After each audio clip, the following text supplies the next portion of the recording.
Hi, and welcome to QSU, a podcast that spreads awareness about student issues. My name is Étienne Paré. I'm the president of BILINGUE Quebec for the 2024-2025 term.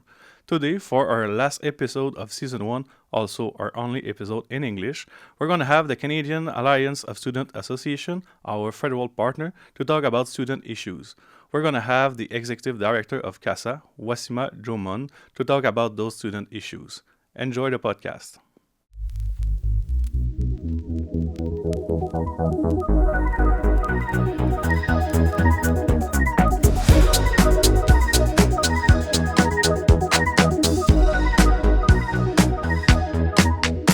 Hi, Wasiimah.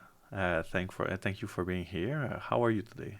Thank you for having me. Really happy to be here and for this episode. Yeah, so we're gonna start with the basics because most people that are listening to us probably don't know what CASA is. Also, this is the first episode that we're doing in English, so that's an interesting challenge for me. But you're gonna be more comfortable than me in English. Well, let's start. Let's get into it. What is CASA? What is the Canadian Alliance of Student Associations? Happy to be the first English episode and the first bilingual one. But yes, CASA, the Canadian Alliance of Student Association, is a national organization representing students all across the country. So we represent 28 member associations going from British Columbia to PEI. And we range in terms of like number of size of school that represent. Some schools represent 1,200 students. Some of them represent 50,000 students. So, and we are a non-partisan federal organization looking to advance post-secondary education at a federal level. So we are based in Ottawa, where we have 5 staff team and a board of directors that's selected from the general student population from our membership, and they are to advocate to the government on how do we improve post-secondary education. Yes, and United Sons Quebec is kind of doing the same thing on the provincial level. You guys are working on the federal level. I don't think it's as clear to everybody as it is to you and I. So maybe we can expand a little on why is there a partnership? Because we are partners. The UQ is not a member of CASA. We're a partner.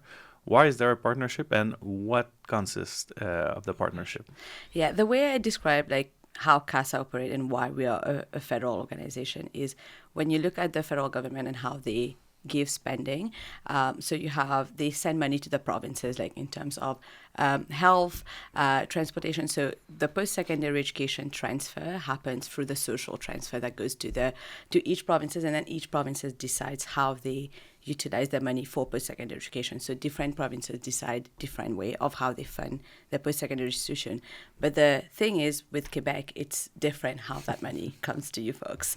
And we found that it was really helpful and pretty empowering to be able to say that not only are we unified nationally, but we are unified very much like in Quebec as well to have that partnership. So we don't represent any students from Quebec, but we have partnership where we have things that align, and we might have things that don't align, but we try to see how we can utilize each of our resources, because for instance, Quebec students won't qualify for a lot of the federal grants that students have.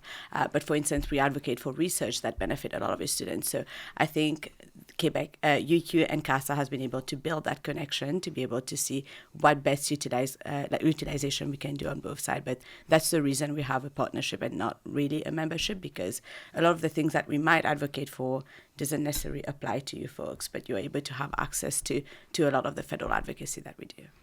Yeah, and we're glad for the work that you guys have been doing. As we've seen in last year's budget, we had a major win on the federal research. And we did a part of the work, but you also did some.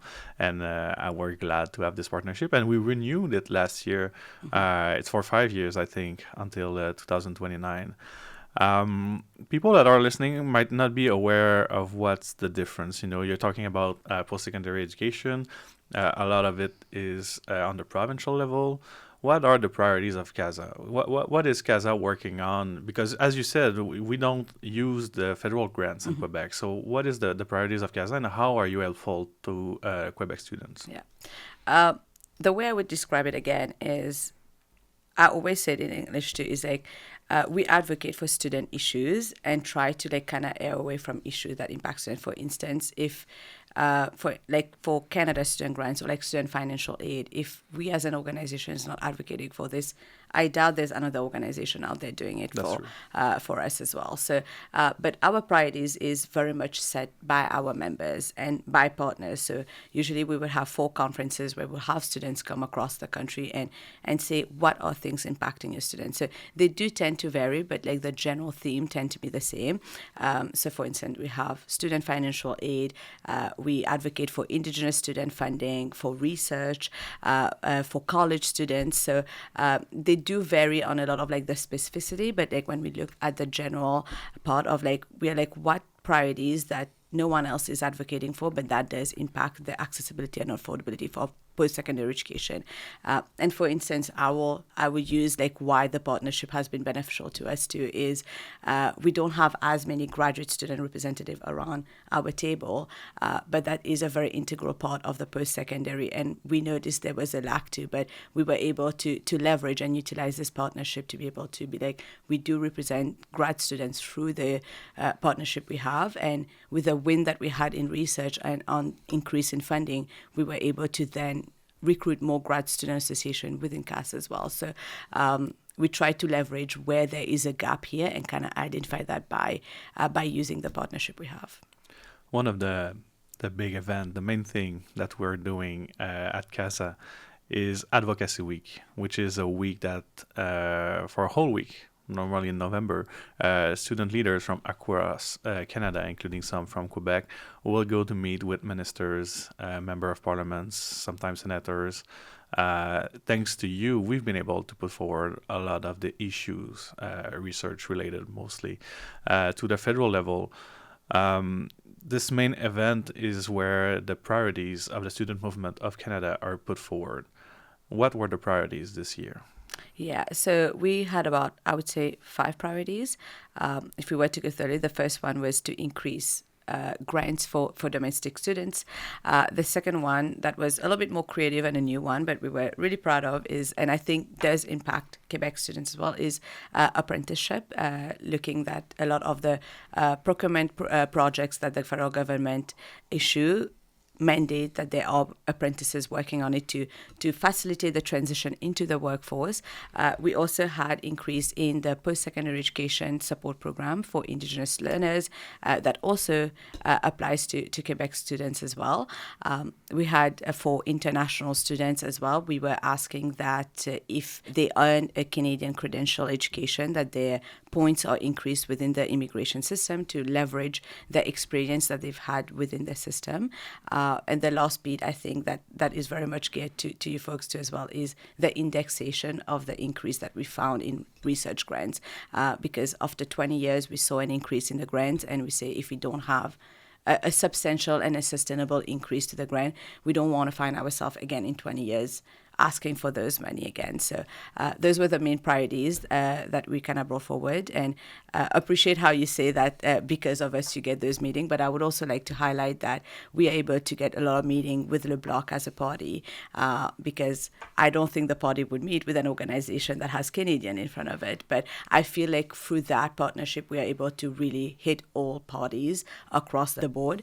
And I feel like that's a real advantage, the unity that we bring when it comes to student advocacy. Yeah, and being able to speak with everyone help us get wins eventually.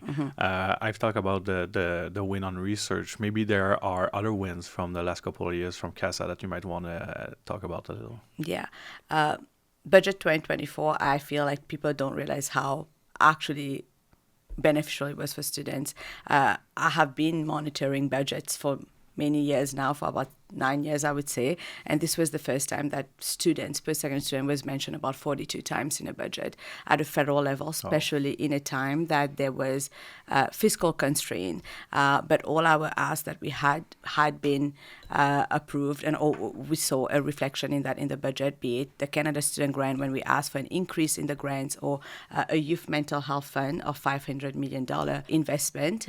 We also saw an increase in the post-secondary education student program, and the historic $8 billion in research. So budget 24 for us was very much a win of like seeing how like advocacy and government relations really does help into bringing student voice to the forefront and being able to get wins on that. So we spoke a little about the partnership, how it's good for the both of us, and we're able to help each other out.